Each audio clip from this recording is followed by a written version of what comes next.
यदि भारत में शिक्षा होती तो डॉक्टर बी.आर. अम्बेडकर साहब को विदेश क्यों पढ़ने जाना पड़ता, क्यों जाने पड़ा, कैसे जाना पड़ा और किसने भेजा? आप भी जानना चाहते हैं? कोई बात नहीं है। नायंदर कहानीकार के चैनल पे न्यू है तो चैनल को सब्सक्राइब कर लेंगे, बेल आइकन घंटी को ऑन कर देंगे ताकि सुनते रहेंगे ऐसी नायंदर कहानीकार की मोटिवेशनल भरी कहानियाँ। तो डॉक्टर बी.आर. अम्बेडकर साहब का एडमिशन अंग्रेजी सरकार ने कराया था। स्कूल में एडमिशन कराया था। बच्चा था डॉक्टर बी.आर. अम्बेडकर साहब पढ़ने में थे। 8वां क्लास तक पढ़ जाते हैं, उसके बाद हाई स्कूल तक पढ़ जाते हैं यहाँ पे। उसके बाद डॉक्टर बी.आर. अम्बेडकर साहब के पिताजी जो अंग्रेजी फौज के सूबेदार थे, तो वहाँ का कर्नल बोलता है कि आपको ऐसा करो कि अपने इस अम्बेडकर बेटे को आप विदेश पढ़ने के लिए यानी लंदन पढ़ने के लिए भेज दो। यहाँ पे पढ़ाई नहीं है, ग्रेजुएट नहीं है, बच्चा आपका संस्कारी है, बच्चा आपका संस्कारी है, पढ़ने में तेज है। उन्होंने क्या किया, बोले साहब जैसी आपकी इच्छा, कोई बात नहीं है, आपकी जैसी इच्छा, मेरे पास तो इतने ज़्यादा पैसे नहीं। उन्होंने क्या किया, उनका वीज़ा वगैरह बनवा के और अंग्रेजी सरकार ने इनको पढ़ने के लिए लंदन भेज दिया। लंदन में पढ़ाई करते रहे डॉक्टर बी.आर. अम्बेडकर साहब। पढ़ाई करते करते उसके बाद वहाँ से सब कुछ, उसके बाद फिर ये वापस घर आ गए। उसके बाद ये बच्चों को पढ़ाने लग गए। तो गांव के लोग जो थे जात का भेदभाव मानते थे, वो लोग इन पे काफ़ी ज़्यादा गुस्से हो गए कि ये अछूत का बच्चा है और ये कैसे बच्चों को पढ़ाता है, ये शिक्षित हो जाएगा ये समाज तो हमारी तो वैल्यू ही नहीं रहेगी, हमारी वैल्यू नहीं कोई करेगा और हमको सबसे ज़्यादा लोग जो है ताना मारेंगे और हम नीचे हो जाएंगे। तो डॉक्टर बी.आर. अम्बेडकर साहब संघर्षों से हारने वाले बच्चे नहीं थे, संघर्षों से हारने वाले बच्चे नहीं थे। Doctor B R. अम्बेडकर साहब संघर्ष करते चले गए थे। Doctor B R. अम्बेडकर साहब अपने लोगों को समझाते हैं और हमेशा वो कोट पैंट में रहते। उसके बाद उनकी पोस्टिंग वकील में हो जाती है, वकील बन जाते हैं डॉक्टर बी.आर. अम्बेडकर साहब। अब वहाँ वकालत में पहुँचते हैं तो जितने भी ऊंचे कास्ट के हिंदू धर्म के ब्राह्मण थे वो काफ़ी ज़्यादा हंसने लगते हैं कि अरे ये तो वकील बन गया ये तो वकील बन गया। अरे वकील तो हर कोई बन सकता है यार, उसके लिए क्या जरूरी होता है, सबसे ज़्यादा इम्पोर्टेंट शिक्षा होता है। जो डॉक्टर बी.आर. अम्बेडकर साहब के पास था वो वकील बन के उनके पास में आया।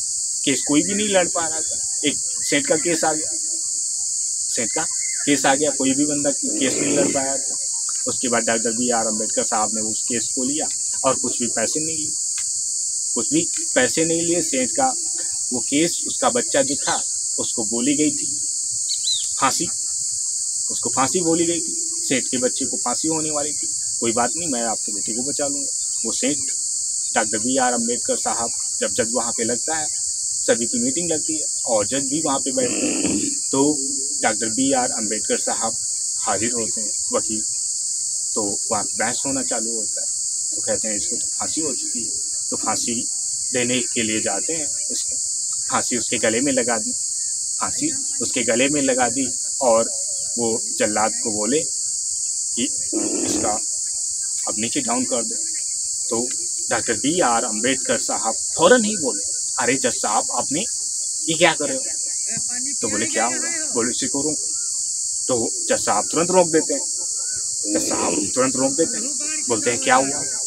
बोले आपने बोला था कि सिर्फ फांसी बोला था, बंदे के गले में लग गई, फांसी होगी, मौत उसकी नहीं बोला था, लटका कर मौत उसकी नहीं बोला था।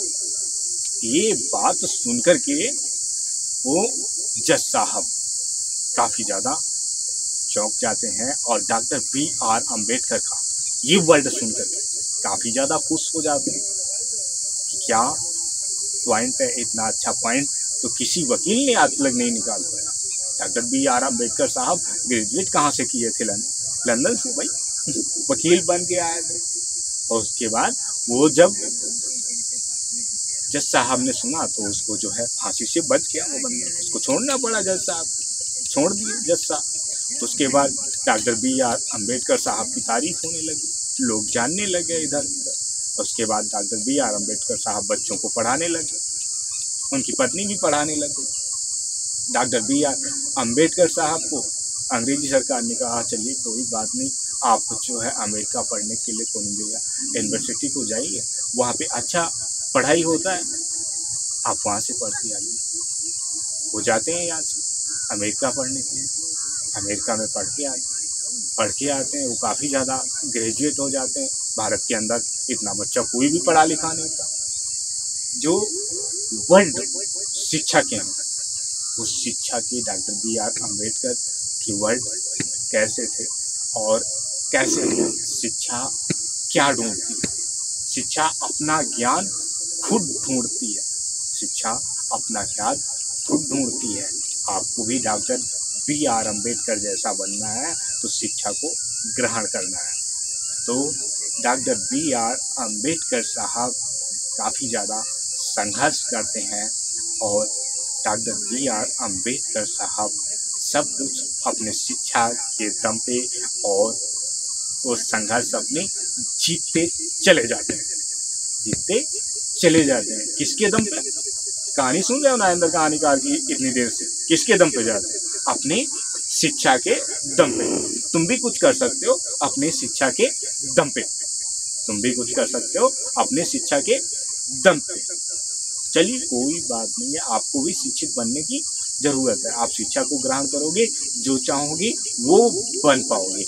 चलिए कोई बात नहीं, हम आपको फिर से मिलेंगे अपनी नेक्स्ट कहानी के साथ में। तब तक के लिए आप अपना रखेंगे ध्यान, पढ़ने जाने वाले बच्चे अच्छे से पढ़ने जाएंगे और अच्छे से पढ़ेंगे। नहीं तो मास्टर जी कैसे मारते हैं? आपके स्कूल में मारते हैं मास्टर जी? आप गलती करते हो नहीं करते? ये कोई भी काम बंदा नहीं करके ले जाता तो कैसे मारते हैं? तो कोई बात नहीं है प्यारे मित्रों, जो बच्चे पढ़ने जाते हैं वो अच्छे से पढ़ेंगे और सुनते रहेंगे नारेंद्र कहानीकार की मोटिवेशनल भरी कहानियाँ। और हम आपको फिर से मिलेंगे अपनी नई कहानी के साथ में। तब तक के लिए प्यारे मित्रों, नारेंद्र कहानीकार का आपको नमस्कार।